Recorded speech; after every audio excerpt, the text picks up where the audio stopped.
하나님 말씀 봅니다. 하나님 말씀 로마서 2장 4절, 5절, 2절 보도록 하겠습니다. 로마서 2장 4절과 5절입니다. 하나님 말씀이라 합니다. 혹 내가 하나님의 인자하심이 너를 인도하여 회개하게 하심을 알지 못하여 그의 인자하심과 용납하심과 길이 참으심이 풍성함을 멸시하느냐. 다만 내 고집과 회개하지 아니한 마음을 따라 진노의 날 곧 하나님의 의로우신 심판이 나타나는 그날에 임할 진노를 내게 쌓는도다. 아멘.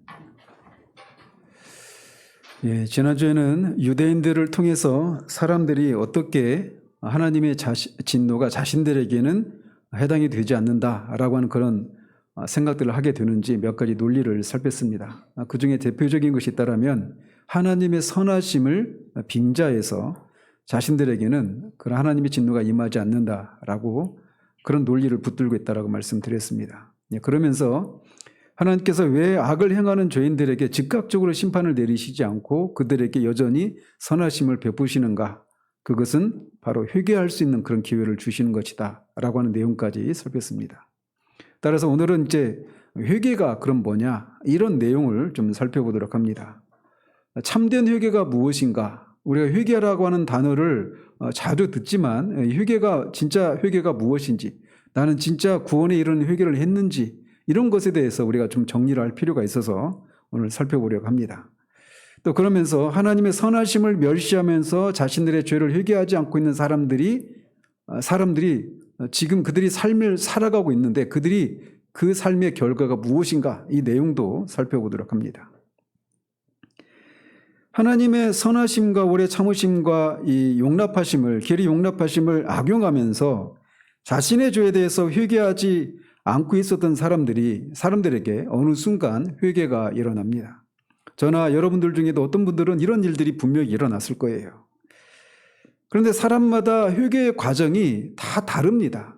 급진적인 방식으로 일어나기도 하고, 어떤 분들은 언제 자신에게 그런 일이 일어났는지는 모르지만 어느 때 어느 근간에 내게 일어났다, 추후에 일어난 어떤 변화들을 보면서 내게 이런 회개가 있었구나, 이렇게 생각할 수도 있습니다.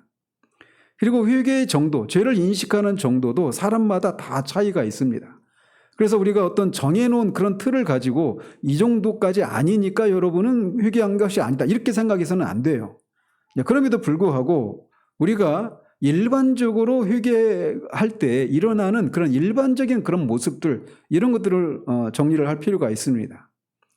그런데 이것은 말씀드리지만 이건 믿지 않고 있었던 사람들이 처음 자신의 죄를 회개하고 예수 그리스도를 믿어서 구원에 이르게 되는 그 첫 번째 그 회개에만 일어나는 모습이 아니라는 겁니다. 구원받은 신자들도 여전히 자신 안에 그런 죄가 남아있기 때문에 여전히 죄를 짓고 그 죄에 대해서 회개할 필요가 있는 것이죠.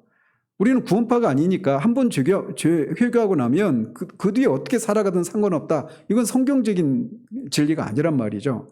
그런 면에서 지금 제가 오늘 살피려고 하는 내용은 단지 아직은 회개하지 않은, 구원받지 못한 그런 사람들에게만 해당되는 것이 아니다라고 하는 것을 염두에 두고 말씀을 들으실 수 있기를 바랍니다.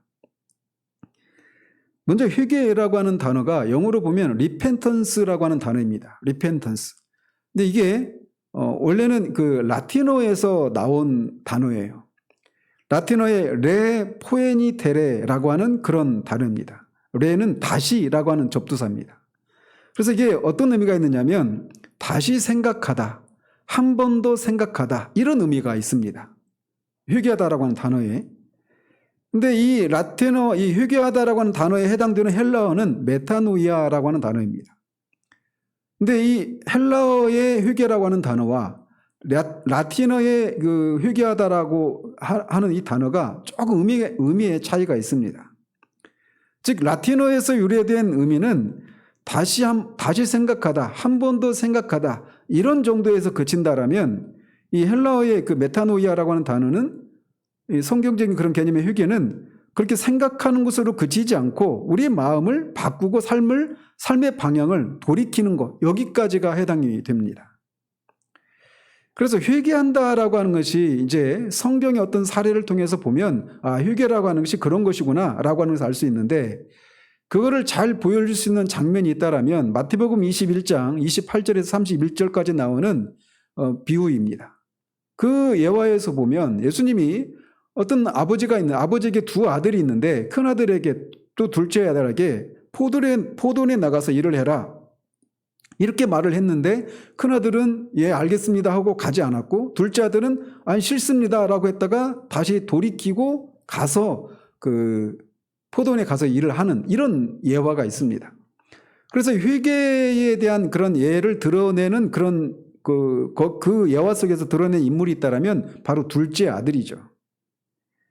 즉 둘째 아들은 아버지의 명령과 자신의 대답에 대해서 처음에는 실소이다 이렇게 했는데 돌아가서 다시 생각한 겁니다.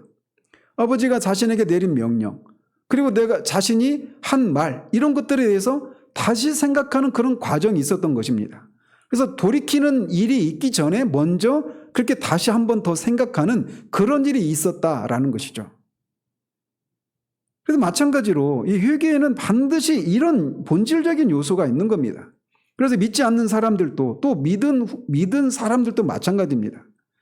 믿지 않은 사람들도 하나님에 대해서, 뭐 기독교에 대해서, 예수에 대해서, 십자가에 대해서, 복음에 대해서 자세히는 모르지만 막연하게나마 다 어떤 나름의 그런 생각들을 가지고 있습니다. 우리가 1장에서 살펴봤던 것처럼 이방인들도 핑계댈 수 없을 정도로 하나님의 존재를, 그렇게 하나님이 일반 계시를 통해서 내적인 빛과 이 외부의 창조와 섭리를 통해서 그렇게 드러내셨다고 하지 않았습니까? 그래서 나름대로 하나님에 대한 생각들을 다 가지고 있어요. 모든 사람들이. 용어를 하나님이라고 말을 하지 않아서 문제이지만 말이죠. 그래서 나름대로 그런 생각들을 갖고 있는데 어느 순간 그런 생각을 하게 되는 겁니다.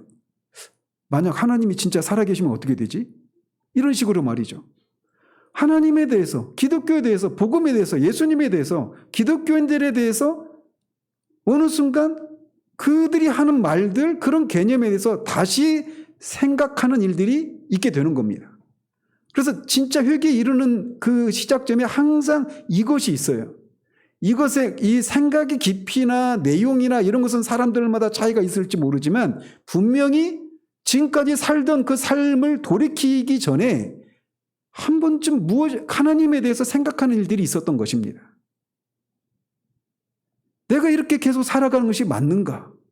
만약 하나님이 살아계시고, 그래서 정말 기독교인들이 말하는 것처럼 오늘이라도 내가 죽어서 죽는다면, 그리고 정말 그들이 말하는 것처럼 천국과 지옥이 있다라면 내가 이렇게 사는 게 맞나?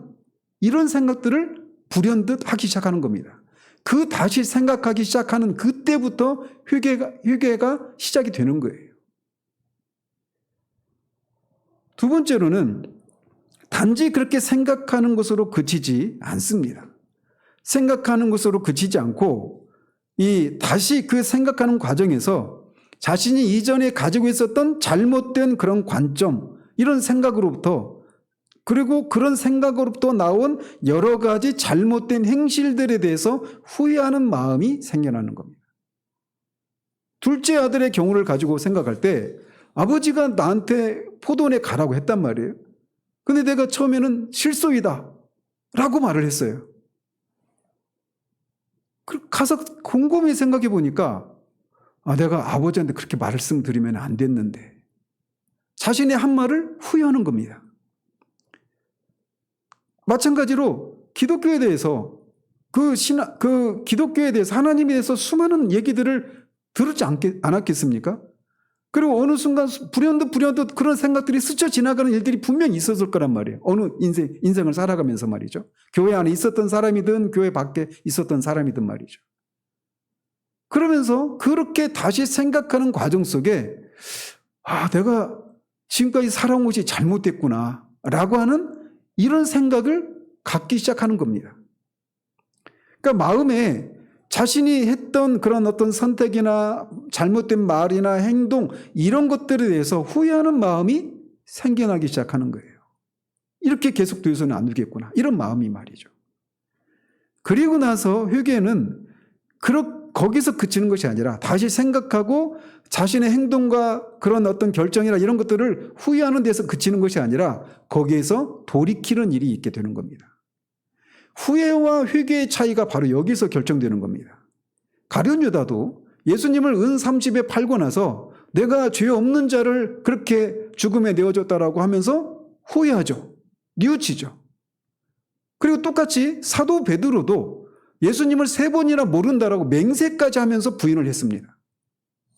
그리고 그것을 닭이 울 때 그것을 깨닫고 주님의 눈을 마주치면서 깨닫고 슬피 울죠.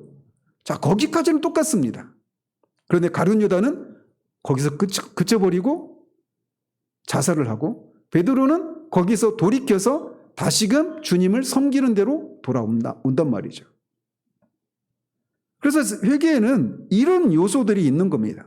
그래서 둘째 아들의 경우에도 다시 생각하고 마음을 바꾸고 회개해서 포도원으로 간 겁니다. 즉 회개라고 하는 것은 그냥 어떤 생각 속에서만 벌어지는 그런 일이 아닌 거예요.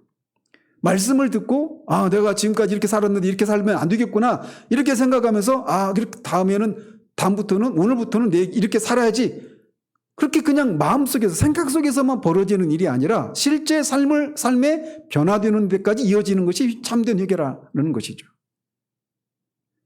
자, 이처럼 회개는 우리의 전인이 동반이 됩니다. 즉 우리의 지성과 감정과 의지라고 하는 이 3가지 요소가 모두 동반되는 것이 참된 회개에 나타나는 특징이에요. 첫 번째는 우리의 마음이, 참된 회개에는 우리의 마음이, 우리의 지성이 관여되어 있습니다. 여기서 마음이라고 하는 것은 마인드를 가리키는 겁니다. 그래서 사람들을 회개하도록 초청하는 것은 단순히 그들의 의지를 발휘해서 무엇인가를 행하도록 어떻게 압박을 가하는 것이 아닙니다.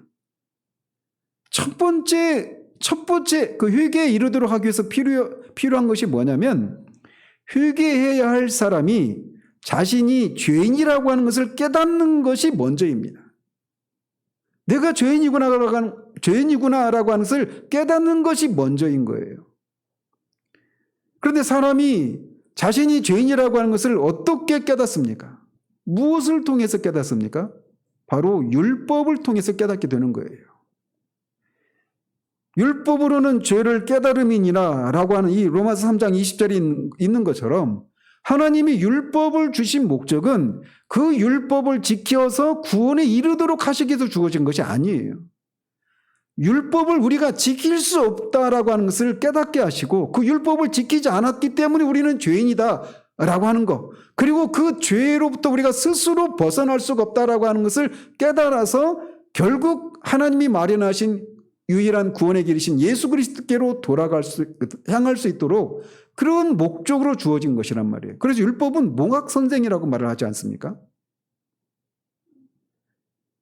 그래서 청교도들은 언제나 이 복음의 메시지를 적용하기에 앞서서 소위 그들이 말한 것처럼 철저하게 율법의 작용이라고 하는 것을, 율법의 작용의 그 가치를 그들은 철저히 믿고 그렇게 복음을 전했던 겁니다. 쉽게 말해서 율법을 먼저 전해서 율법 앞에 말씀을 듣는 사람들이 죄인이라고 하는 것을 깨닫도록 하는 그 일들을 먼저 했다라는 거예요. 그래서 청교도들의 그 복음 전도 방식은 율법이라고 하는 따끔한 바늘로 뚫고 복음이라고 하는 비단실로 꿰맨다, 이런 식으로 표현을 하죠. 그래서 그들은 사람들이 정말로 죄를 자각했는지에 대해서 꼼꼼히 확인하는 과정들을 거쳤던 겁니다. 그런 거를 율법의 작용이라고 말을 해요. 율법은 육신으로 말미암아, 율법은 우리가 그 율법을 주신 목적이 말씀드린 것처럼 그 율법을 지켜서 구원에 이르도록 하시기 위해서 주신 것이 아니라, 율법을 주신 1차적인 목적은 사람들로 하여금 자신이 죄인이라고 하는 것을 깨닫도록 하시기 위해서 주어진 것이에요. 그렇기 때문에 사람들은 먼저 회개에 앞서 죄를 자각할 필요가 있는 겁니다. 자신들이 어떤 상태에 있는지 그 어두운 마음에 조명을 받을 필요가 있는 거예요. 그렇기 때문에 회개에 대한 설교는 지성으로부터 어떤 이해로부터 출발을 해야 되는 것입니다. 따라서 이런 지성, 마음을 배제한다면 이것은 결국 뭘 배제하고 있는 거냐면 율법을 배제하는 거예요. 율법을 주신 분이 하나님이십니다. 율법을 주신 목적이 사람들로 하여금 죄를 깨닫도록 하기 위해서, 자신이 죄인이라고 하는 것을 깨닫도록 하시기 위해서 율법을 주셨단 말이에요. 그런데 그 율법을 먼저 얘기하면 사람들이 마음을 닫지 않겠느냐라고 하면서 하나님이 정하신 그런 순서를 따르지 않는 그런 사람들이 오늘날 너무나 많아요. 하나님보다 사람들이 더 지혜로운 것처럼 그렇게 행동하는 사람들이 많단 말이죠. 그러나 회개는 처음으로 지성으로부터 출발을 하는 겁니다. 내가 죄인이구나 라고 하면서 깨닫게 하는 그런 작업으로부터 시작하는 거예요. 그리고 회개는 감정도 관여되어 있습니다. 시편 욥기에서 보면 욥이 그러므로 내가 스스로 거두어들이고 티끌과 재 가운데 회개하나이다 라고 말을 합니다. 다윗도 하나님께서 구하시는 제사는 상한 심령이라 하나님이여 상하고 통회하는 마음을 주께서 멸시하지 아니하시리이다 라고 말합니다. 누가복음 18장에 나오는 그 비유에서도 세리는 자신의 가슴을 막 칩니다. 사도 바울도 로마서 7장에서 오라 나는 곤고한 사람이로다. 이 사망의 몸에서 누가 나를 건져내랴 라고 그렇게 단식을 합니다. 고린도후서 7장 11절에 회개에 포함된 감정들, 얼마나 간절하게 하고 얼마나 변증하게 하고 얼마나 사모하게 하고 두렵게 하고 분하게 하고 이렇게 했는지, 이 회개에는, 참된 회개에는 감정의 요소들이 동반되어 있다라고 하는 것을 성경이 곳곳에서 우리에게 말해주고 있어요.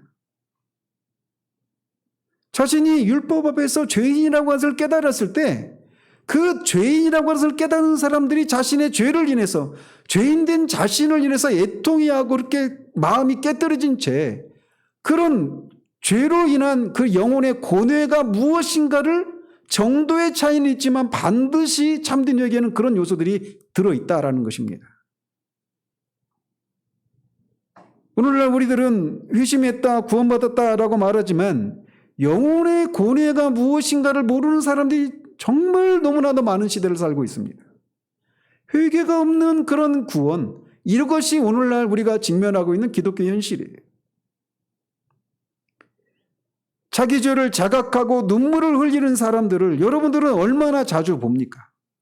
우리가 어떤 어려움과 고난, 이런 문제들 때문에 흘리는 눈물 말고 그것이 아니라 자신이 죄인이라고 하는 것을 깨닫는 데서 오는 그 영혼의 고뇌를 인한 그런 눈물, 이것을 흘리면서 나를 불쌍히 여겨주시기를 하나님 앞에 눈물로 기도하는 이런 사람들을 여러분들은 얼마나 자주 보십니까? 회개에는 마음과 감정이 포함됩니다. 그것은 한때 지나가는 슬픔이 아닙니다. 내가 한번 그때 나도 그런 적이 있었어, 이렇게 되는 것이 아니에요. 그것이 시작되면 이것이 반드시 해결되기 전까지는 쉴 수 없는, 답을 얻어내고야만은 그런 마음의 고통, 죄에 대한 공포, 심판에 대한 두려움, 이게 동반된다는 거예요. 물론 정도의 차이는 있지만 말이죠. 이 율법의 작용은 심오한 그런 감정으로 우리를 이끌어갑니다. 이 감정이라고 하는 요소가 참된 회개에는 반드시 있습니다. 따라서 이런 감정이 없다면 참된 회개가 아닌 겁니다. 일종의 고뇌, 두려움과 공포, 이런 것들이 사람마다 정도의 차이는 있지만 반드시 있어요. 세 번째로 회개는 의지도 포함이 됩니다. 단순히 유감스럽게 생각하는, 자신의 죄를 유감스럽게 생각하는 것이 아니라 그것을 버리는 일들이 있게 된다는 것이죠. 그래서 죄를 인식할 뿐만 아니라 거기서 떠나는 일들이 있는 겁니다. 그래서 이사야 선지자를 통해서도 악인은 그의 길을, 불의한 자는 그의 생각을 버려라 라고 말을 합니다. 요엘서에서 너희 옷을 찢지 말고 마음을 찢고 너희 하나님 여호와께로 돌아올지어다 라고 말을 합니다.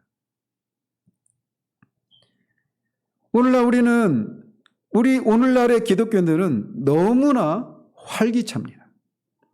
너무나 활기차고 너무나 밝고 너무나 행복해요.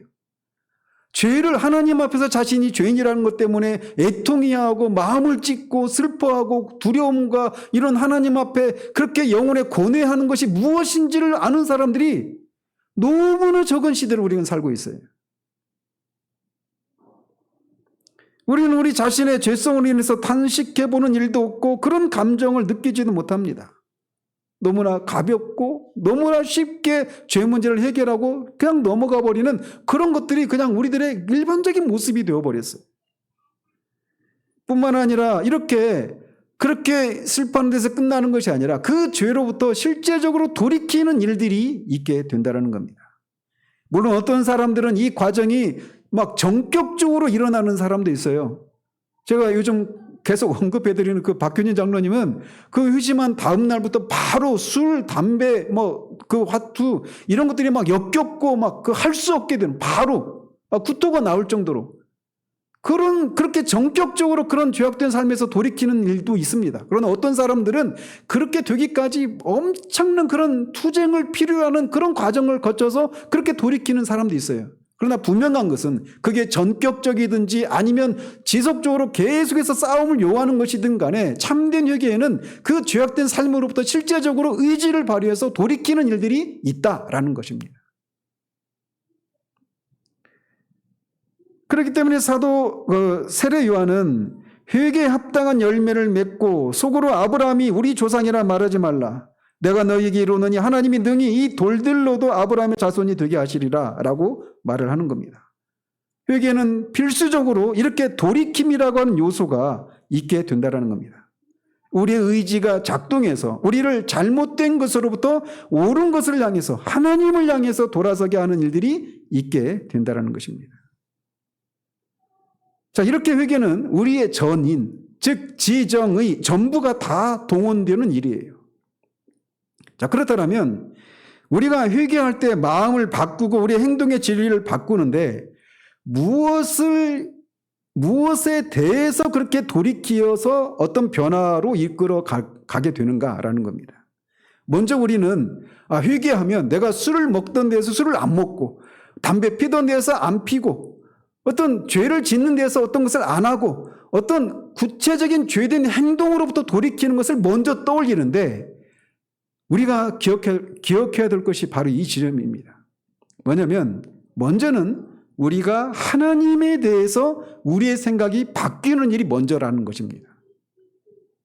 그 행동이 있기 전에 그 행동이 바뀌게 되는 그 시작점에 하나님에 대한 생각이 바뀌게 되는 일이 있게 되는 거예요. 그래서 회개하기 전에는 하나님의 선하심과 용납하심을 멸시하면서 살던 사람이 회개하게 되면 하나님에 대한 생각의 변화가 일어납니다. 예를 들면 어리석은 자는 그 마음에 이르기를 하나님이 없다 하는도다 이렇게 하면서 하나님이 없으니까 그냥 자기 마음대로 산 겁니다. 그러나 어느 순간 다시 생각하는 거예요. 하나님이 정말 있다면 이라고 말하면서 하나님에 대한 생각을 바꾸게 되는 하나님의 생각이 변화되는 일들이 시작되는 겁니다. 또 하나님이 계시다고 믿는다고 하더라도 육신에 속한 사람들은 하나님에 대해서 성경을 통해 계시된 대로 믿지를 않습니다. 그런데 그런 생각에 변화가 일어나는 거예요. 하나님에 대해서. 예를 들어서 많은 사람들은 이런 얘기를 하죠. 하나님이 정말 살아계시다면 세상에 어떻게 저런 일들이 일어날 수 있어? 이런 식의 생각들 말이죠. 아니 하나님이 정말 사랑의 하나님이시라면 어떻게 저렇게 무고한 아이들이 죽을 수 있어? 어떻게 그 세월에 그 많은 아이들이 그렇게 죽는데 하나님은 정말 살아계시다면 어떻게 그런 일들이 일어날 수 있어? 이런 식의 얘기들을 하는 것이죠. 하나님이 정말 살아계시다면 어떻게 악인들이 저렇게 활기를 치면서 여전히 떵떵거리면서 살 수 있지? 하나님이 정말 공의로우신 하나님이 맞아? 하나님이 계시긴 한 거야? 이런 생각들을 하면서 하나님에 대해서 나름대로의 어떤 생각들을 가지고 있단 말이에요. 그런데 참된 회개가 시작되면 그런 사람들이 가지고 있었던 하나님에 대한 생각의 변화가 일어나기 시작하는 겁니다.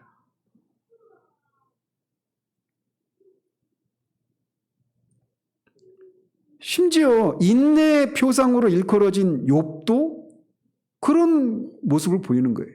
제가 그래서 앞에 이 회개가 구원받지 못한 사람들이 처음 회개할 때 일어나는 일만이 아니라 구원받은 이후에도 일어나는 그런 일반적인 모습이다라고 말씀드렸던 이유도 여기 있는 겁니다. 욥도 자신에게 일어나는 일들을 용납을 못했잖아요. 처음에는 다 주신 이도 하나님이시고 나한테 그러니까 하나님이 주셨으니까 가져가시는 거 당연하다 하라고 하면서 아무런 불평불만은 안 했습니다. 근데 자신의 몸이 이제 막 고통을 받기 시작하자 원망을 쏟아내기 시작하죠. 그런데 그가 그랬던 욥이 하나님의 임재 앞에 서게 되자, 그리고 그 하나님이 나타나셔서 그가 대답할 수 없는 수많은 질문들을 던지면서 하나님이 어떤 분이시고 그 하나님 앞에 자신이 어떤 존재인가를 깨닫게 되는 순간 그가 취한 행동이 뭡니까? 자기 입을 틀어막는 거였어요. 그런 비로소 하나님에 대해서 잘못된 생각을 하고 있었다라고 하는 것을 깨닫고 감히 한마디도 쏟아낼 수 없어서 그의 입을 막았던 겁니다. 이처럼 한 사람이 회개하게 되면 가장 먼저 일어나는 변화 중에 하나가 뭐냐면 하나님에 대한 생각의 변화가 일어나는 겁니다. 그래서 그 사람이 어떤 잘못된 행동으로부터 돌이키는 것은 그건 결과이지 그게 회개의 어떤 그 시작점은 아니에요. 회개의 시작점은 하나님에 대한 생각을 바꾸게 되는 일들이 일어나기 시작하는 겁니다. 그리고 회개를 하게 되면 두 번째 일어나는 것은 자기 자신에 대한 생각의 변화가 일어나기 시작하는 겁니다. 회개에 이르기 전에 우리는 우리 자신에 대해서 많은 경우에 자신이 죄인이라는 생각들을 하지를 못합니다. 내가 왜 죄인이야? 나는 법 없이도 살 수 있는 사람인데. 이런 생각들을 많이들 해요. 또 어떤 사람은 더 나아가서 그래 내가 죄인이라고 하는 것을 인정하기는 합니다. 내가 죄인이라고 하는 것을 인정하기는 해요. 그런데 진짜 회개에 이르렀을 때 하나님의 임재 앞에 딱 서게 되는 순간 내가 죄인이라고 생각했던 이 정도가 내가 생각했던 정도를 훨씬 넘어서는 그런 정도로 내가 끔찍한 죄인이라고 하는 것을 알기 시작합니다. 그래서 구원받기 전이나 구원받은 사람도 이 참된 회개를 해야 되는데 이 회개를 할 때 두 번째 일어나는 변화는 자기 자신에 대한 변화가 일어나기 시작하는 거예요. 이거 어떤 것으로 우리 자신에 대해서 우리가 잘못된 생각을 가지고 있었는가라고 하는 것이 드러나느냐면 이런 식입니다. 저는 최근에 하나님 앞에 제가 그런 과정을 지나고 있었어요. 뭐냐면 하나님이 나를 이렇게 대하시는 것은 옳지 않다. 나를 하나님이 이런 정도로 대하시는 것은 이건 부당하다. 이런 생각들입니다. 방금 말씀드린 욥이 그런 사람이었잖아요. 하나님 앞에 그가 얼마나 하나님 앞에 의롭고 정직하고 순전한 악에서 멀리 떠난 사람이었습니까? 그랬는데 자기한테 자식들 다 죽어, 재산 다 뺏겨, 건강 잃어, 주변에 있는 사람들 정말 아무것도 아닌 사람들이 자신을 막 놀려. 이런 일들을 겪으니까 내가 하나님 앞에 내가 이런 대접을 받을 사람이 아니다라고 하는 생각을 가지고 있었던 겁니다. 그래서 하나님을 만나서 꼭 따져보고 싶다. 이런 생각을 계속 가지고 있었던 겁니다. 처음부터 그러지는 않았어요. 다 앞에서 말씀드린 것처럼 다 주신 이도 하나님이시니까 가져가시는 것도 옳다라고 하면서 그것을 그냥 다 받아들였습니다. 내가 정금같이 이 고난을 통해서 하나님이 연단을 통해서 내가 정금같이 나올 것이다라고 하는 그런 말을 했단 말이에요. 얼마나 멋지고 얼마나 그 대단한 신앙의 모습을 보였습니까? 그런데 시간이 지나면서 그가 원망을 쏟아내기 시작하죠. 그리고 그 원망의 뿌리에는 그게 있는 거예요. 내가 하나님으로부터 하나님이시더라도 나를 이렇게 대해서는 안 된다라고 하는 생각이 있었던 겁니다.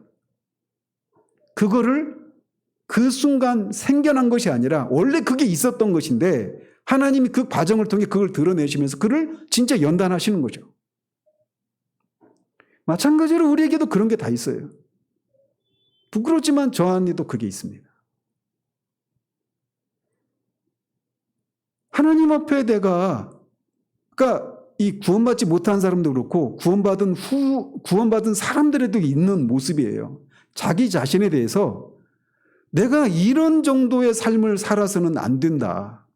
하나님이 나를 이런 정도로 대우하시는 것은 옳지 않다. 이런 생각이 있는 겁니다. 내가 하나님 앞에 얼마나 많은 희생과 대가를 치렀는데, 하나님을 섬기기 위해서 내가 얼마나 수고를 하고 있는데 어떻게 나한테 이런 불행한 일들이 일어날 수 있지? 어떻게 내 기도에 하나님 응답하시지 않을 수 있지? 어떻게 이런 불행한 일들이 일어날 수 있는가라고 하는 생각을 하게 되는 겁니다. 우리는 종종 우리 자신에 대해서 그런 생각을 가지고 있어요.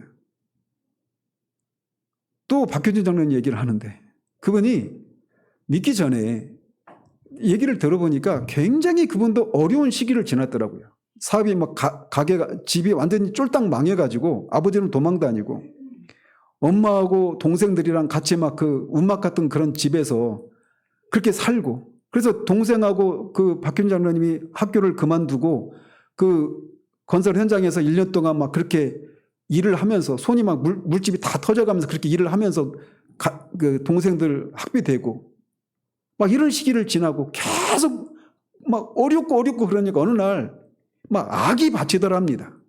그래서 비가 막 쏟아지는 날 밤에 나가가지고 진흙탕에서 막 굴면서 자기가 알고 있는 그 신의 이름들을 막 불러가면서 하나님, 부처 막 누구든지 다 나와보라고, 어떻게 나한테 이럴 수 있느냐라고 막 악이 바쳐서 소리 막 질렀답니다. 부당하다는 거죠. 내가 이런 대접을 받는 게. 그게 불신자들에게만 있는 게 아니라 불신자들이 그런 경우들이 많잖아요. 하나님 믿지도 않는데 어떤 암에 걸리고 사업이 망하고 막 그런 불행한 일들을 당하면 막 하나님을 향해서 원망을 쏟아냅니다. 어떻게 하나님이 나한테 내 인생에 이런 일들을 허락할 수 있는가? 왜 이런 일이 일어나는가라고 하면서 그걸 막 하나님을 향해서 원망을 쏟아내요. 믿는 사람도 그래요. 믿는 사람도. 부끄럽지만 저도 그렇습니다. 목회를 하면서 제 안에 계속 그게 있었던 것을 하나님이 보게 하셨어요. 최근에.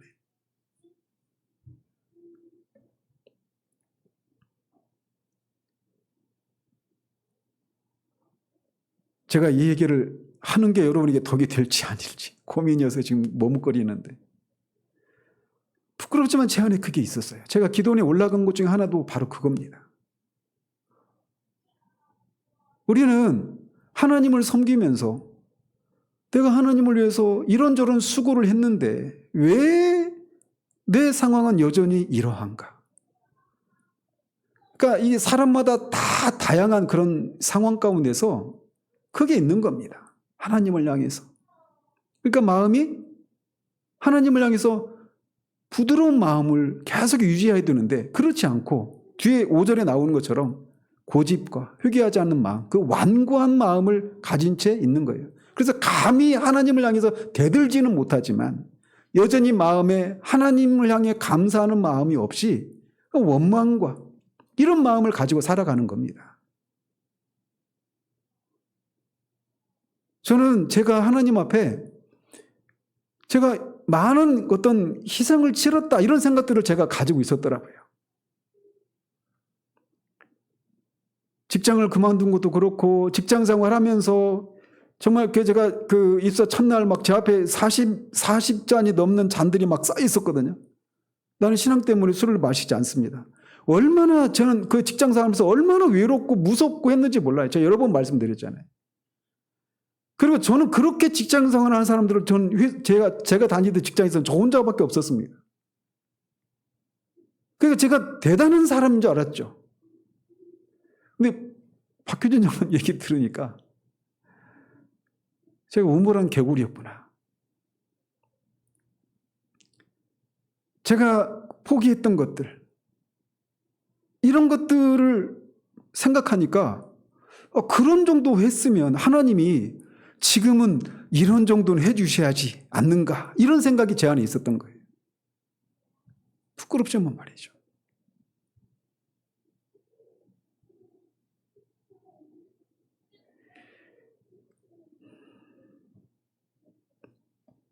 제가 신대원 입학할 때 경쟁률이 3.7대 1이었습니다. 그러니까 이 얘기는 뭐냐면 입학을 하려면 평균 44개월을 준비해야 입학을 할 수 있다는 거예요. 근데 저는 4개월 준비해가지고 수석으로 입학했잖아요. 제가 대단한 사람입니다. 강도사고시도 많은 사람들이 떨어집니다. 제가 신대원 어떤 교수님도 떨어졌어요. 박현주 장로님 그 아들도 떨어졌다고 하더라고요. 그래서 저는 강도사고시를 문제를 다 10분 만에 풀었습니다. 그리고 문제가 잘못됐다고 감독관한테 얘기해가지고 이 문제 잘못됐다고, 이 답이 2개라고. 그러니까 만점 맞았겠죠. 기출문제를 60년대부터 출제된, 제가 2008년도에 시험 봤는데 그 전해까지 있었던 문제를 다 풀어봤습니다.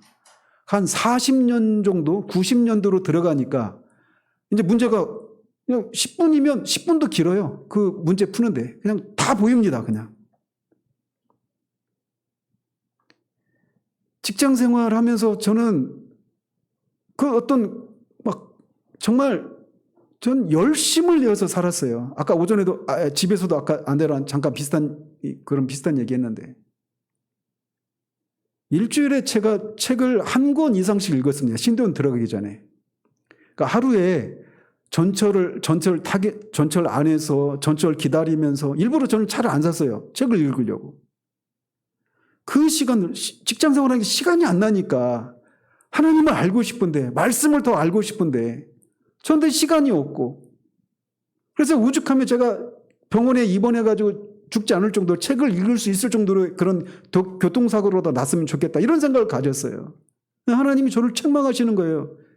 너 그렇게 대학 시절에 그렇게 많은 시간이 있을 때 뭐 했냐. 그러면서 제가 오히려 인생을 낭비한 죄를 회개하게 하시더라고요. 그래서 저한테는 그런 시간이 주어지지 않으니까 주어진 환경 속에서 제가 할 수 있는 최대치를 발휘하는 겁니다. 잠자는 시간 줄이고, 새벽기도 가고 오가면서 그 전철 안에서 막 책을 읽는 거예요. 류준석 목사님 같은 책, 이게 쉽지 않은 책이거든요. 보통 설교 2편씩 읽고 갑니다. 전철 안에서. 오가면서 또 하면 하루에 최소 50페이지에서 70페이지 이 정도 읽어요.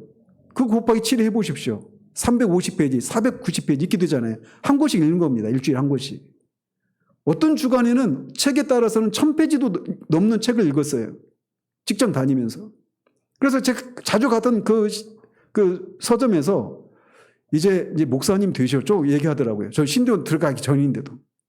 하도 거기를 가서 책을 사오니까.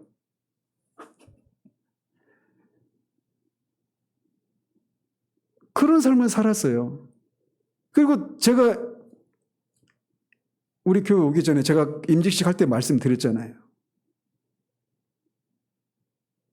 개척하기 전에 그런 일이 있었다고요. 그리고 제가 그만뒀을 때 제가 아는 분이 병원 원무고를 자리를 추천을 해 주셨어요. 대형교회 부목사급 대우를 해주고 그렇게 하겠다고. 근데 제가 거기는 제 길이 아니라는 걸 저는 알았어요. 거절했죠. 이 정도면 제가 많은 것들을 포기하고 왔잖아요. 근데 왜 이럴까? 이게 제 마음이 있었던 겁니다. 부끄럽지만. 여러분한테 정말 죄송하지만. 지금 10여 분 모셔놓고 말씀을 전하는 이게 저한테 감사한 부분도 있지만 저는 너무 막 고통스러운 거예요. 제가 게으르게 하는 것도 아닙니다. 지난주 그 문자에서 신은 집사님이 절박함 이거 가지고 막 말씀하시는 제가 얼마나 울컥했던지.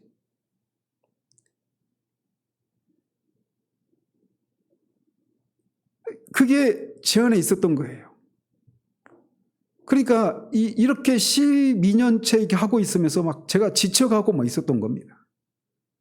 그리고 하나님이 왜 우리에게는 그런 참된 회심의 역사를 허락하시지 않을까? 그러면서 회심해야 될 회심의 역사가 일어나기를, 성령의 역사가 일어나기를 막 강구했는데 하나님이 보게 하신 게 뭐냐? 성령의 역사는 사랑을 통해서 나타난다라고 하는 거. 그러면서 제게 사랑이 없다라고 하는 것을 보게 하신 거예요. 여러분들을 향한 사랑, 우리 가족들을 향한 사랑, 하나님을 향한 사랑. 그것을 보기 전까지 우리는 우리 자신에 대해서 하나님이 나를 이렇게 대하시는 것은 옳지 않다, 이건 부당하다, 이런 마음이 있는 겁니다. 그런데 참된 회개에는 우리 자신에 대한 생각의 변화가 일어나는 거예요. 하나님 그걸 보게 하신 거예요. 감사하게. 저는 내가 사랑이 없구나. 사랑이 없으면 아무것도 아닌 겁니다. 아무리 말씀을 잘 전하고, 아무리 그 교리에 해박하고, 아무리 열심을 가지고 있어도 사랑이 없으면 아무것도 아닌 겁니다. 전 지금도 게으름을 피우겠다고 생각하지 않거든요. 일주일에 성경 공부가 4개잖아요. 제가. 아내가 이 끝이 없는 거예요. 저는 주일 끝나도. 월요일날 쉬는 날이라 하지만 사실은 화요일날 설교 준비하려면 월요일날도 쉬는 날이 아닙니다. 저한테는 휴일이 없습니다. 그러니까 하루도 없어요. 그냥 끝이 없는 일을 하고 있는 거예요. 제가. 어떻게 해야지? 제가 그랬죠. 일주일을 8일로 만들어야 돼. 저는 제가 게으름을 피우고 있다고 생각하지 않아요. 열심을 내고 있다고 생각했어요. 그런데 진짜 고수를 만난 겁니다. 그리고 그에게 있는 게 나한테 없다라고 하는 것을 하나님이 알게 하신 거예요. 사랑. 여러분이 저를 위해서 기도해 줄 중에 하나가 뭐냐면, 제가 하나님 앞에 제가 기도하고 있는 게 뭐냐면 바로 그겁니다. 사랑. 하나님 앞에 요즘은 기도하잖아요. 그러면은 제가 막 기도할 때 권사님들, 여러분 집사님들이 자녀들을 인해서 여러분들이 그 문제를 가지고 기도하고 있는지 아닌지는 모르겠지만 여러분들이 막 하나님 앞에 막 도와달라고 외치는 그 외침이 제 기도에 더해지고 있는 걸 봐요. 하나님 앞에 막 웁니다. 나도 무섭거든요. 저도 살아본 삶을 사는 게 아니니까. 저도 무섭습니다. 가장으로서, 목사로서. 무서워요. 제가 감당해야 될 일들을 생각하면. 여러분들은 주일날 예배 드리고 오후에 나가지만 저는 그날 은혜가 없었다, 막 죽음은이라도 들어가고 싶습니다. 너무 고통스러워요, 그게. 여러분 가면 오늘 들은 말씀이 그냥 땅바닥에 떨어지지 않기를 위해서 하나님 앞에 또 애프터 서비스로 기도합니다. 여러분들을 위해서. 그런데 열심을 가지고 있지만 사랑이 없다라는 거예요. 사랑이 없는데 그렇게 하느냐? 가능합니다. 가능하더라고요.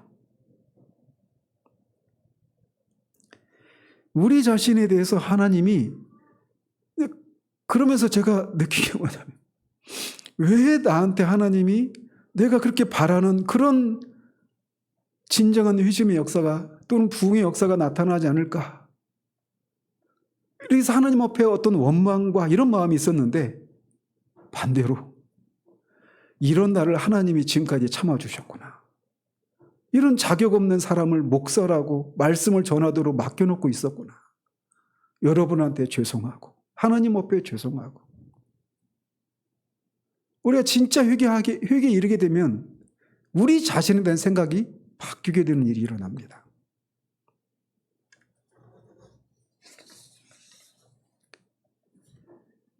위대한 성도일수록 자기 자신이 그렇게 무가치하고 무능력하고 충성되지 못하고 무정하고 이런 존재라고 하는 것을 더 깊이 인식을 합니다. 그래서 더 깊이 회개를 하죠. 이렇게 진정한 회개에는 자기 자신에 대한, 우리 자신에 대한 생각의 변화가 일어나는 겁니다. 뿐만 아니라 진정한 회개는 인생과 삶에 대한 관점이 변하게 됩니다. 그 전까지 인생이라고 하는 것은 그저 먹고 마시고 자신이 원하는 삶을 후회 없이 살다 가는 것이 전부다라고 하는 생각을 가지고 있었습니다. 그래서 인생을 열심을 다해서 살아가는 겁니다. 열심을 다해서. 그래야 더 좋은 직업을 가질 수 있고 더 많은 돈을 벌 수 있고 그래야 자신이 원하는 삶을 살 수 있으니까. 저는 대학 때 3시간 반씩 자면서 공부했습니다. 새벽 3시 반에 일어나가지고 5시 개관하는 그 도서관 앞에 1시간 반 동안 기다리는 거예요. 그 기다리면서 영어 단어 막 외우는 겁니다. 진짜 막 사력을 다해서 했습니다, 저는. 왜냐? 제가 공부를 해야, 그래 좋은 직업을 가져야 우리 집안을 살릴 수 있으니까. 인생에 대한 관점이 그냥 여기가 전부였어요. 그런데 진짜 회개를 하기 시작하면 어떤 인생에 대한 관점이 어떻게 바뀌느냐? 인생이 이게 전부가 아니구나. 인생은 하나님을 향해서 가는 나그네 길이요 순례길이구나 라고 하는 것을 깨닫기 시작하는 겁니다. 이것은 구원받은 이후에도 마찬가지예요. 구원받은 이후에도 우리가 이것을 믿지 않거나 모르는 게 아닌데 있는 경우들이 있습니다. 그러니까 이 나그네 길이라고 하는, 나는 그 순례길이고 그 나그네 길로, 나그네로서 나는 그 길을 간다라고 생각을 못하니까 이 세상에서 하나님이 지금 내게 필요한 것들을 채워주시지 않으니까 원망이 있고 불평이 있고 감사도 없고 이런 마음이 일어나는 겁니다. 근데 진짜 회개를 하게 되면 인생에 대한 관점이 변화가 일어나요. 순례길이구나. 그 하나님의 도성을 향해서 우리 인생은 나그네로 가는 길이고 나그네에서 그 길을 걸어가는 여행객들이고, 그리고 그 과정 속에서 그냥 우리에게 주어진 자연적인 은사와 영적인 은사를 가지고 하나님의 성품을 드러내는 그런 일들을 하다가 그런 것을 통해 하나님의 어떠하심을 드러내는 삶을 살다가 아버지께 돌아가는 것, 이게 우리들의 삶이구나 라고 하는 인식의 변화가 일어나기 시작하는 겁니다. 기독교에 대한 삶의 이해에도 변화가 일어납니다. 그 전까지는 기독교인이 되는 것은 숨막히는 일이라고 생각했습니다. 율법은 우리를 옥죄고 우리가 하고 싶은 것을 못하게 하고 우리가 하지 말아야 될 것을 하고 싶은 것을 못하게 하는 이런 것이 율법이라고 생각했어요. 하나님을 믿는 것은 내 삶을 옥죄는 것이라고, 나를 억압하는 것이라고, 구속하는 것이라고 이런 생각을 했습니다. 그런데 진짜 회심을 하게 되면 그게 진짜 구속하는 것이 아니라 진짜 자유라고 하는 것을, 그게 진짜 삶이라고 하는 것을 알게 됩니다. 율법은 더 이상 그에게 무거운 것이 되지 않습니다. 오히려 그는 좁은 길, 기독교인의 삶은 좁은 삶을 살아가는 것, 어떤 재미도 없고 무의미한 막 그냥 억지로 그렇게 억지 춘향이식의 삶을 살아가는 것이라고 하는 생각에서 변화가 일어나는 거예요. 오히려 더 좁은 길로 가려고 애를 씁니다. 변화가 일어나는 거죠. 이 모든 것은 결국 우리를 어디로 인도하느냐? 우리를 구원을 열망하는 대로 이어지게 만들고 하나님의 긍휼을 구하는 대로 우리를 이끌어 갑니다. 하나님의 공의와 거룩하심에 비추어서 우리가 그 앞에 얼마나 무가치하고 정말 그렇게 하나님의 심판을 받아 마땅한 그런 존재인가라고 하는 이 자기 혐오는 구원에 대한 열망을 일으키고 우리가 구원받기 위해서는 어떤 것이라도 하려고 하는 그런 마음을 우리에게 가지게 만듭니다. 내 한쪽 눈이 너를 실족하게 하거든 한쪽 눈을 빼버려라. 그리고 한쪽 눈이 없는 채로 천국에 가는 것이 백제가 온전해서 지옥에 가는 것보다 낫다. 저는 회심의 과정이 이럴 때 하나님 앞에 하나님 오른 눈 아니라 왼쪽 눈까지 다 빼고 한쪽 손이 아니라 사지가 다 잘려나가도 천국만 갈 수 있으면 좋겠습니다. 이게 제 소망이었어요. 참된 회개는 우리가 구원을 받기 위해서 어떤 대가라도 치르겠다라고 하는 그런 마음이 우리 가운데 일어나게 됩니다. 그런 우리에게 하나님이 마련하신 유일한 길이신 예수 그리스도를 하나님이 보여주시고 그 예수 그리스도를 붙들므로 우리가 구원에 이르게 되는 것이죠. 이런 과정을 지나면서 소스라치게 놀라는 것은 이런 회개하기 전까지는 하나님이 사랑이시라면 어떻게 이런 일이 일어날 수 있어? 하나님이 공의로우신 하나님이라면 어떻게 그렇게 죄인들이 형통하는데 그냥 내버려 둘 수 있어? 이렇게 생각했던 그 사람의 변화가 일어나는 거예요. 하나님이 어떻게 지금까지 나를 참아주셨지? 지금까지 나를 기다려주시고 나를 품어주신 것이 하나님의 말할 수 없는 은혜구나 라고 하는 그런 고백을 하기 시작하는 겁니다. 하나님을 바르게 알고 그 앞에 서 있는 자신의 처지에 대해서 바르게 알게 되었을 때 더 이상 하나님의 선하심과 오래 참으심은 자신의 죄를 정당화하는 수단이 될 수 없다라고 하는 것을 깨닫게 되는 겁니다. 바울은 4절에서 하나님께서 죄인들에게도 이런 선을 베푸시는 이유가 바로 이런 회개를 이루도록 하기 위해서라고 말을 합니다. 그러나 1차적으로는 유대인들이 그리고 궁극적으로는 모든 불신자들이 이런 하나님의 선하심과 오래 참으심을 멸시하면서 회개하지 않고 오히려 고집과 회개하지 않는 마음을 따라 진노의 날, 곧 하나님의 의로우신 심판이 나타나는 그날에 임할 진노를 쌓고 있다라고 그들을 책망하고 경고합니다. 그들은 하나님의 인자하심을 회개로 나아가는 기회로 삼지 않고 도리어 그 인자하심을 외면함으로 깊은 죄에 빠지고 말았던 것입니다. 사도는 그들이 그렇게 된 두 가지 이유를 제시하는데 먼저는 그들의 고집 때문이다라고 말합니다. 여기서 고집이라고 하는 말은 완고함 혹은 굳은 이런 뜻입니다. 유대인들로 하여금 하나님의 선하심이 계속 베풀어져서 그를 회개로 인도하도록 하기 위해서 선이 베풀어지고 있음에도 불구하고 회개가 아니라 그렇게 회개에 이르지 못하고 있었던 것은 그들의 가로막고 있었던 장애물은 그들의 완고하고 굳은 마음이었습니다. 이것은 마치 영적인 경화증과 같습니다. 동맥 경화증이 동맥이 굳어지면서 그 혈류가 제대로 공급이 안 되면서 결국 신체에 그런 큰 해악을 끼치는 것처럼 영적인 경화증과 같은 우리의 굳은 마음, 완고한 마음은 하나님의 생명이 하나님의 구원이 우리에게 임하지 못하도록 만드는 결정적인 원인 중에 하나인 것입니다. 또한 그들이 하나님의 선하심을 악용하면서 회개에 이르지 못하게 되는 또 다른 요인은 그들의 회개하지 않는 마음이라고 말을 합니다. 여기서 말하는 마음은 단지 감정의 문제 또는 생각의 문제가 아니라 생각의 자리가 아니라 우리 인격의 중심입니다. 우리 인격의 좌소, 일종의 우리 인격의 어떤 컨트롤 타워와 같은 그런 곳을 말하는 거예요. 이 사실은 사람을 죄에서 돌이키게 하는 것이 그들의 생각을 일깨우고 몇 가지 행동 수칙을 바꾸는 것을 통해서 가능한 것이 아니라고 하는 것을 우리에게 말해주는 겁니다. 죄인의 문제는 인격의 좌소인 마음의 문제입니다. 사람이 죄를 짓게 되는 근본적인 원인이 바로 마음에 있다라고 말을 해주고 있어요. 앞에 1장 21절에 하나님을 알되 하나님을 영화롭게도 아니하며 감사하지도 아니하고 오히려 그 생각이 허망하여지며 미련한 마음이 어두워졌다라고 말합니다. 왜 하나님을 아는데 하나님을 영화롭게 하지 않을까요? 왜 하나님을 알고 그 하나님이 심판하시는 하나님이시다라는 걸 아는데도 왜 악을 행하는 데로 갈까요?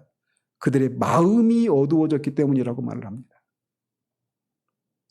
히브리서 기자는 형제들아 너희는 삼가 혹 너희 중에 누가 믿지 아니하는 악한 마음을 품고 살아계신 하나님께서 떨어질까 조심할 것이요 라고 말합니다. 예레미야 선지자는 만물보다 거짓되고 심히 부패한 것은 마음이라 누가 능히 이를 알리오마는 이라고 말합니다. 예수님도 사람의 입으로 들어가는 것이 사람을 더럽게 하는 것이 아니라 입에서 나오는 것이 나오는데 그 입에서 나오는 것으로부터 그렇게 사람이 더러워지는데 입에서 나오는 것들은 마음에서 나온다라고 말합니다. 마음이 문제라는 거예요. 사람의 고통거리는 그의 지성이나 의지에만 있는 게 아니라는 겁니다. 물론 거기에도 문제가 있죠. 근데 더 근본적인 문제는 마음이라는 겁니다. 그러니까 이 마음이 이렇게 심히 부패하고 악을 쏟아낼 수밖에 없는 그런 상태에 있는데 내가 지금 비록 이러고 있지만 언젠가는 내가 돌아갈 거예요. 누가 장담할 수 있습니까? 제가 그랬었습니다. 다 안다라는 거죠. 언젠가는 내가 돌아갈 거라는 거죠. 근데 장담할 수 있습니까? 마음이 이런데. 사람의 마음이 문제이기 때문에 이 완고하고 굳은 마음, 이 부패한 마음, 이 마음이 문제인데 이거를 내가 의지를 발휘하면 할 수 있다고요? 불가능합니다. 교육을 잘 시키고 악을 짓기 쉬운 그런 환경을 개선해주면 죄와 악을 행하지 않게 될 것이라고 하는 오늘날의 이 교육 철학이 얼마나 성경적이지 않은가를 우리에게 보여주고 있는 것이죠. 인류는 역사 이래 이만큼 이렇게 교육을 많이 받은 세대가 없지만 어느 시대보다도 더 악한 시대를 우리가 살고 있지 않습니까? 마음이 문제이기 때문에 그렇습니다. 따라서 이런 완고하고 회개하지 않는 마음이 문제라면 회개에는 반드시 우리 밖에 그 무엇이 필요하다라는 것을 우리에게 말해주고 있는 겁니다. 그것은 하나님의 은혜입니다. 회개는 사람들 편에서 행동을 취하도록 이끄는 하나님의 선물인 것입니다. 그래서 스가랴서 12장 10절에서는 하나님은 자기 백성에게 은총과 간구하는 심령을 부어주실 것이라고 말을 하고 있습니다. 이것이 없이는 회개가 있을 수가 없는 거예요. 또 사도행전 5장 31절에 이스라엘에게 회개함과 죄사함을 주시려고 그를 오른손으로 높이사 임금과 구주로 삼으셨다라고 말해서 회개함을 주시는 분이 하나님이심을 말해주고 있습니다. 또 사도행전 11장 18절에서도 그들이 이 말을 듣고 잠잠하여 하나님께 영광을 돌려 이르되 그러면 하나님께서 이방인에게 생명 얻는 회개를 주셨도다. 하나님의 회개를 주셨도다 라고 말하고 있어요. 디모데후서 2장 25절에 거역하는 자를 온유함으로 훈계할지니 혹 하나님이 그들에게 회개함을 주사 진리를 알게 하실까 하며 에스겔서 11장 19절에 내가 그들에게 한 마음을 주고 그 속에 새 영을 주며 그 몸에서 돌 같은 마음을 제거하고 살처럼 부드러운 마음을 주시겠다라고 말씀하십니다. 회개는 하나님이 이 회개하는 마음을 주실 때 가능하다라는 겁니다. 지난주에도 말씀드렸죠. 근데 왜 우리에게 그게 가능하지 않은데 우리에게 회개하라고 하시느냐? 회개하는 자들에게 약속하신 그것을 주시겠다라고 하시는 하나님을 믿고 우리가 그 자리로 나가는 겁니다. 그때 이런 역사가 일어나는 거예요. 그런데 이 은혜를 주시되 완고하고 회개하지 않은 마음을 대신해서 부드러운 마음, 고기와 같은 마음, 은총을 간구하는 그런 심령, 이것을 주시는데 언제 주시느냐? 복음이 전파되고 말씀이 선포할 때 이런 일들이 일어난다라는 겁니다. 그러니까 사탄이 자신이 사로잡고 있는 사람들이 복음을 듣게 하는 것을 어떤 수단과 방법을 가리지 않고 방해하지 않겠습니까? 여러분들 기억하십시오. 지금 졸고 계신 분들, 이 여러분이 조는 게 단순히 육체의 피로 때문이 아닐 수도 있다는 사실을 기억하십시오. 사탄은 우리로 하여금 말씀을 듣지 못하도록 그렇게 우리를 수도 없이 방해합니다. 가장 많이 취하는 방식이 졸게 하는 거예요. 제가 산 증인이잖아요. 회심에 이르기 전까지 20몇 년을 교회 다녔는데 설교 시간에 안 좋은 적이 거의 없었어요. 근데 우리가 정말 회개뿐만 아니라 하나님 은혜를 경험할 때 갑자기 우리 육신까지도 막 봤죠? 전기가 들어온 것처럼 새롭게 되는 일이 일어나지 않습니까? 신원 집사님이 제가 글 남긴 것에 절박함이라고 한 단어 하나가 딱 집사님의 마음을 사로잡았던 것처럼 설교자를 통해서 선포되는 말씀 중에 어떤 것이 딱 자기에게 다가오는 겁니다. 그걸 가지고 다시 시작하는 일들이 시작되는 거예요. 그러면서 회개로 이어지는 겁니다. 근데 사탄은 그것을 막는 거예요. 졸리게 하는 겁니다. 아무리 졸음을 쫓으려고 해도 할 수가 없어요. 여러분들이 예배 때, 설교를 들 때 조는 거, 내가 어제 잠을 잘 못 자서 그렇다. 이렇게만 생각하지 마시기를 바랍니다. 아닐 수 있습니다. 사탄이 여러분으로 하여금 말씀을 듣지 못하도록 하기 위해서 하는 일일 수도 있어요. 뿐만 아니라 설교자와의 관계를 틀어버리는 일을 통해서도 하나님의 말씀을 듣지 못하게 하는 일들을 사탄은 하고 있습니다.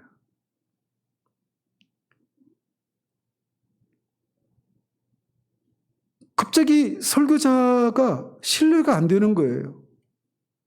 말씀을 들으면 지나 잘하지. 지도 못하면서.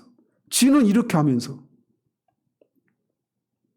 설교자의 관계가 틀어지면 절대로 말씀이 안 들립니다. 말씀을 들을 때 그 부드러운 마음이, 우리의 완고한 마음이 녹고 부드러운 마음이 되어서 회개를 하고 또 하나님의 말씀을 달게 받는 일들이 일어나게 되는데 그런 일들을 못하게 하는 거예요. 보이지 않지만 지금도 그런 일들을 사탄이 하고 있습니다.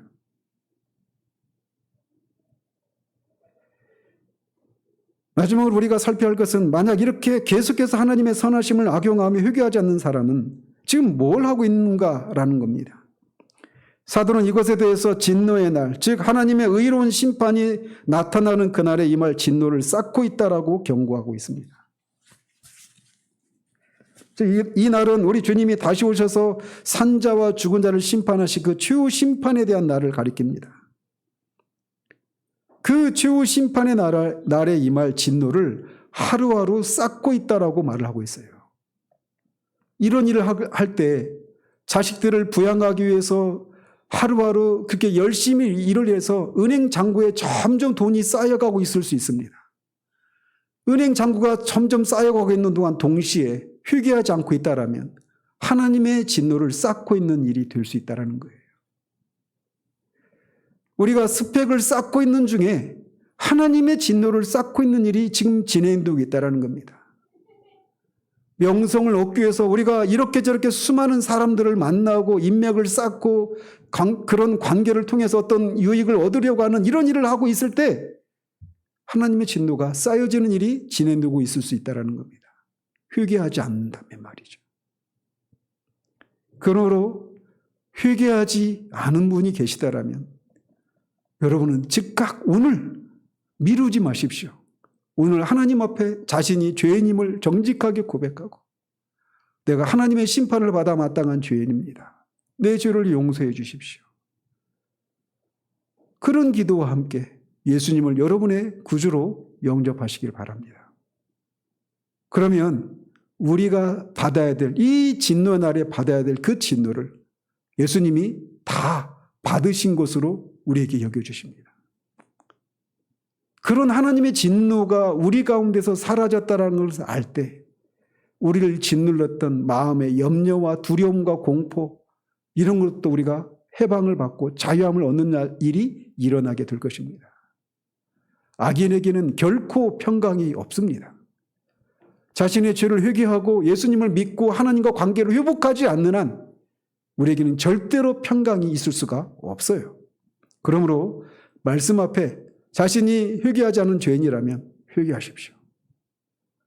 이미 그런 은혜를 덧입은 사람들이라면 이 주님이 오시는 이 심판의 날은 우리가 진노를 받는 날이 아니라고 하는 것을 기억하십시오. 그날은 우리에게 상급이 주어지는 날입니다. 그날에 우리는 우리가 지체들을 위해서 흘렸던 눈물에 대한 보상을 받을 것입니다. 우리가 교회를 위해서 흘렸던 눈물에 대한 보상을 받을 거예요. 하나님의 나라를 위해서 하나님의 영광을 위해서 흘렸던 그 마음 썼던 것들에 대한 보상을 하나님이 해 주실 것입니다. 그게 무엇인지 우리는 몰라요. 그러나 분명히 그런 것이 있을 것입니다. 그러면 우리가 어느 누구도 그날에 다 하나님의 진노를 받는 그런 사람이 이 말씀을 듣는 사람 중에는 아무도 없기를 바랍니다. 그리고 이미 거기에서 벗어난 사람들이 있다면 회개는 우리가 처음 구원받을 때만 있는 것이 아니고 회개할 때 하나님에 대해서 우리 자신에 대해서 우리의 완고하고 굳은 마음, 완고한 마음이 아니라 부드러운 마음이 회개할 때 우리에게 있었던 것처럼 지금도 우리의 마음이 그러한지를 돌아보십시오. 정말 여러분의 마음은 그렇게 하나님을 향해서 부드러운 마음을 유지하고 있습니까? 아니면 완고한 마음을 가지고 있습니까? 그것이 무엇인지를 완고한 마음을 가지고 있다면 그것이 무엇인지를 하나님 앞에 묻고 이 문제를 분명히 하나님 앞에 해결받으십시오. 그냥 그 상태로 그냥 지속되도록 내버려 두지 마시길 바랍니다. 기도하겠습니다. 하나님 아버지, 완고한 마음, 고집스러운 마음과 회개하지 않는 마음을 유지한 채 하나님의 선하심을 악용하며 죄에서 돌이키지 않고 있는 사람들에게 임할 이 하나님의 진노, 이 말씀을 가지고 다시 생각하는 일들이 일어날 수 있도록 역사해 주시옵소서. 한 번 더 진지하게 생각할 수 있도록 주의 성령님 역사해 주시옵소서. 그래서 하나님에 대해서, 우리 자신에 대해서, 또 인생을 바라보는 시각에 있어서 변화가 일어날 수 있도록 도와주시옵소서. 그래서 생명을 얻는 일들이 일어날 수 있도록 도와주시옵시고, 이미 얻은 그 생명이 하나님 염려와 근심과 불평과 아버지 하나님 참으로 두려움으로 인해서 짓눌려 있었던 그것들을 제거 뚫고 일어나 다시금 하나님을 향한 감사가, 그 부드러운 마음이 회복되어 줄 수 있도록 하나님 역사해 주시기를 원합니다. 예수 그리스도 이름으로 기도합니다. 아멘.